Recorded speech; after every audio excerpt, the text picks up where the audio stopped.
Oi, sou a Joy e hoje é dia de Joy Responde, aquele quadro de vídeo onde eu respondo mensagens e dúvidas que vocês me enviam. Sempre lembrando que para participar desse quadro comigo é bem fácil, é só deixar sua dúvida para mim nos comentários desse vídeo, aqui no YouTube mesmo, ou me enviar mensagem no Facebook ou no Instagram.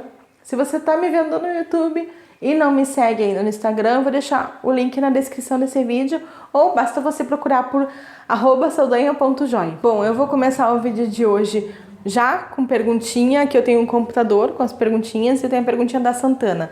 Ela mandou mensagem assim: é possível fazer recheios com cobertura fracionada?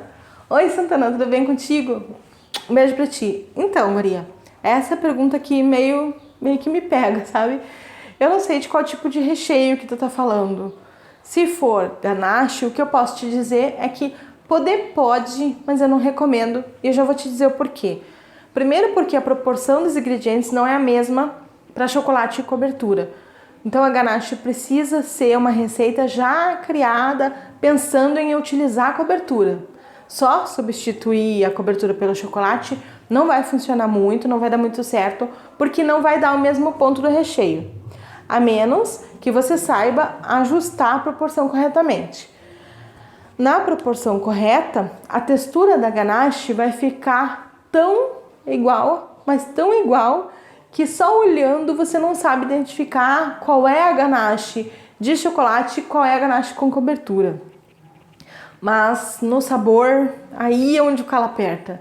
Não fique igual, mas nunca, com a melhor cobertura que você utilizar, ela não vai chegar nem aos pés com a ganache com chocolate. E é por isso que eu, pessoalmente, não recomendo que você faça ganache utilizando cobertura, porque o sabor realmente fica devendo. Bom, eu tô falando de ganache, né? Quando a gente fala de brigadeiro, aí é que eu não recomendo mesmo, porque com a cobertura a gente não tem nem o mesmo sabor e nem a mesma textura. A cobertura, como ela tem mais açúcar que o chocolate, o brigadeiro vai açucarar assim numa velocidade muito maior. No caso dos brigadeiros, brigadeiro gourmet, no caso, sempre dê preferência para utilizar chocolate mesmo, chocolate nobre. Não precisa ser aqueles chocolates gourmet mega caro, importados. Pode ser aqueles chocolates por volta de R$ 30, sabe? Aqueles dão mais do que conta do recado. Mas precisa ser chocolate mesmo. Se for usar cobertura, deixa para usar cobertura só nas casquinhas e no recheio usa chocolate mesmo, que você vai ganhar muita qualidade e mais sabor também. Espero que eu tenha respondido a sua pergunta. Um beijo para você. A segunda perguntinha que eu tenho aqui é do Rafael e ele me mandou uma mensagem dizendo assim: bom dia, depois de atingir a temperatura de 28 graus, quanto tempo eu tenho para trabalhar com o chocolate, considerando uma temperatura ambiente de 20 graus? Oi, Rafael, um beijo para você. Bom, essa é uma pergunta ótima e que muitas pessoas me fazem. Não tem tempo certo. O tempo vai variar de acordo com o tipo de chocolate que você está utilizando e da quantidade de chocolate que você está utilizando, além da temperatura ambiente. Claro, você citou ali um ambiente com temperatura controlada de 20 graus, mas isso também varia. Então, depois do chocolate já temperado, se ele ficar parado por muito tempo, ele vai cristalizando. Então, é fundamental que você mantenha ele sempre em movimento. Não deixa ele de bobeira ali parado, não. Volta e meia você pega o bol e mexe. Quanto mais ele ficar parado, mais rápido ele vai cristalizar e endurecer. Mas mesmo movimentando ele, conforme a temperatura do chocolate vai caindo, ele vai espessando mais e vai cristalizando.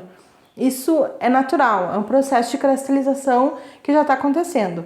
Você pode reverter isso para ter mais tempo de trabalho com o mesmo chocolate. Uma das maneiras de se fazer isso, se reverter essa situação, é controlando a temperatura do chocolate para que ele não desça muito além dos 25 graus. Quanto mais ele resfriar, mais ele vai solidificar e mais difícil vai ficar o manuseio dele. O gerenciamento desse chocolate temperado pode ajudar você a trabalhar com um único chocolate temperado o dia todo. É um passo mais avançado, não é apenas controlar a temperatura dele, você precisa ter assim um domínio um pouquinho maior da pré-cristalização, da cristalização do chocolate em si, mas é uma coisa super possível de ser feita e eu ensino dentro do meu treinamento Dominando Chocolate, inclusive. Mas, voltando à sua pergunta, não tem tempo certo. O timing é o próprio chocolate que vai te dar e aí você vai só obedecendo ele. Quando você sentir que não dá mais para trabalhar porque ele espessou muito, aí só temperando ele novamente para utilizar mesmo. Mas se você fizer esse gerenciamento, você consegue ir utilizando. Vamos ver outra mensagem aqui. A gente tem uma mensagem da Daniela Silva que ela perguntou assim: olá, boa tarde. Posso usar manteiga de cacau na cobertura fracionada que não possui manteiga? Oi, Daniela. Um beijo pra ti também. Guria, por que tu quer usar a manteiga de cacau na cobertura fracionada? Pra pintura ou pra corrigir a fluidez? Bom, vou primeiro falar da pintura. Pra pintura não dá certo. Deixa eu te explicar o porquê. Pra fazer os chocolates pintados, a gente precisa temperar a manteiga de cacau colorida, ou colorir ela, e aí aplicar no molde, certo? Aí a gente precisa esperar essa manteiga de cacau solidificar, e aí depois aplicar o chocolate temperado por cima, certo? Aí pensa comigo, a cobertura a gente trabalha com ela quente, muito mais quente que o chocolate, por volta ali dos 38, 40 graus. Então se a gente aplica a cobertura quente no molde com a manteiga de cacau, vai derreter todinha aquela manteiga de cacau que a gente já cristalizou. E aí a pintura já era, ela vai ficar presa na forminha porque foi destemperada e ela não vai soltar no bombom, mas nem com reza braba. Se for utilizar cobertura fria, ela vai sair manchada também. Então, o melhor é não utilizar. Nesse caso, a Grand Chef já lançou uma solução que são os Color Beads próprios para cobertura. Com eles, você pode utilizar para fazer os bombons pintados utilizando a cobertura, que aí não tem problema, fica lindo, fica perfeito. Mas precisa ser Color Beads próprio para cobertura. Agora, se a sua pergunta era para deixar a cobertura mais fluida, também não vai dar muito certo, mas porque vai acabar deixando a sua cobertura mais mole e derretendo com maior facilidade. Ela vai perder a estabilidade dela. O motivo é o mesmo, a cobertura precisa ser trabalhada quente e a manteiga de cacau fria. Uma vez que a manteiga de cacau está em contato com a cobertura quente, ela não vai cristalizar direito, vai ficar mole, vai apresentar manchas, mesmo que esteja misturada na cobertura. Ou seja, a sua cobertura vai apresentar mancha e vai ficar mais mole do que deveria. Então, se a sua ideia era usar para melhorar a fluidez da cobertura, o que eu recomendo que você faça é utilizar o óleo de coco. Usa aquele óleo de coco sem cheiro e sem sabor. Uma colher de sopa para cada 500 gramas já ajuda a deixar mais fluido. E, ao contrário da manteiga de cacau, ela não vai provocar manchas. Mas, quanto maior a quantidade de óleo de coco que você utilizar, mais a cobertura vai perder firmeza e resistência dela. Então, fica atenta quanto a isso. Não usa muito mais do que 1 ou 2 colheres, porque senão você vai perder textura, certo? Vamos ver aqui outra mensagem. Essa aqui é da Nath Pérez. Ela mandou perguntando assim: Joy, o que você acha de usar óleo de canola? Eu estou usando isso porque o óleo de coco deixa gosto. Oi, Nath. Um beijo pra ti, guria.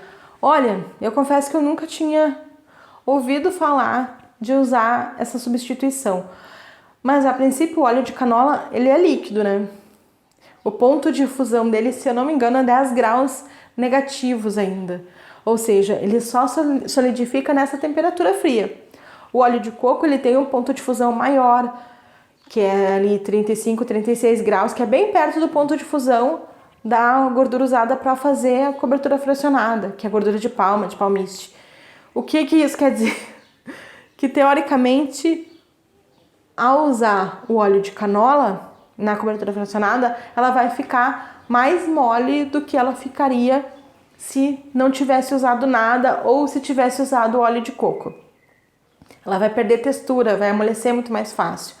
Então, para substituir a gordura, ou para deixar fluidez, o ideal é que você utilize uma gordura que tenha um ponto de fusão parecido. Por isso que o óleo de coco é o mais indicado. O óleo de coco, ele realmente deixa gosto, deixa cheiro, o normal, né? Mas não é o normal que a gente deve usar. O ideal é você utilizar óleo de coco sem aroma e sem sabor. Ele vem na embalagem dizendo assim, sem sabor e sem aroma. É esse que você precisa escolher porque daí não tem erro, não vai deixar nem sabor, nem cheiro e não vai alterar a textura também da sua cobertura fracionada, tá bom? Um beijo pra você. E aqui eu tenho outra mensagem, é da Fabiane Prado. Ela mandou assim: foi vendo os seus vídeos que eu me empolguei com chocolate e comecei com a minha irmã. Oi, Fabiane, que coisa boa, guria. Um beijo pra vocês duas. Seja muito bem-vinda a esse mundo do chocolate. Ele é realmente apaixonante. Eu sei que eu sou suspeita pra falar, mas eu amo mesmo, é uma delícia. Além de super lucrativo também, vale super a pena. Tô muito feliz de saber que eu tô ajudando de alguma forma. Muito obrigada pela sua mensagem e muito, muito sucesso pra vocês. Beijão pra vocês duas. Aqui a gente tem outra mensagem agora da Rose Cerqueira. Ela disse assim: linda, deixa eu ver se entendi. Quando a água estiver aparecendo água com gás, desliga o fogo e põe a vasilha com chocolate dentro? Isso? Oi, Rose. Um beijo pra ti.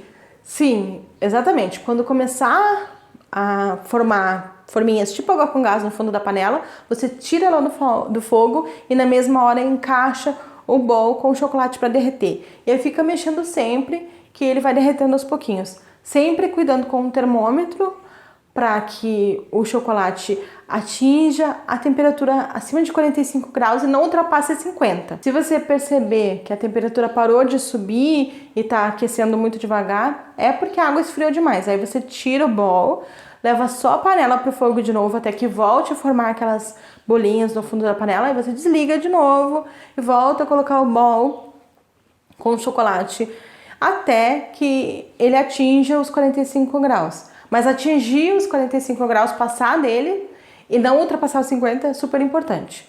Mas não dá para apressar e deixar a água mais quente do que isso, porque aí queima o chocolate. É um processo um pouquinho mais demorado mesmo, precisa ter paciência, mas faz que nem eu mostro lá no vídeo de derretimento que não tem segredo, tá bom? Um beijo pra ti e obrigada pela sua mensagem.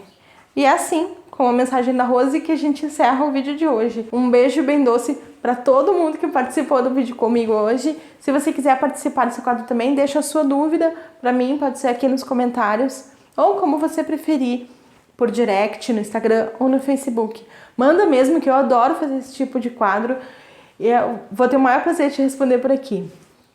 Espero que você tenha gostado do vídeo de hoje. Se você gostou, não vai embora sem deixar seu like, que ele me ajuda demais. E meu muito obrigado pelo seu carinho de ter assistido esse vídeo até o final. Beijo bem doce pra você e até o próximo vídeo.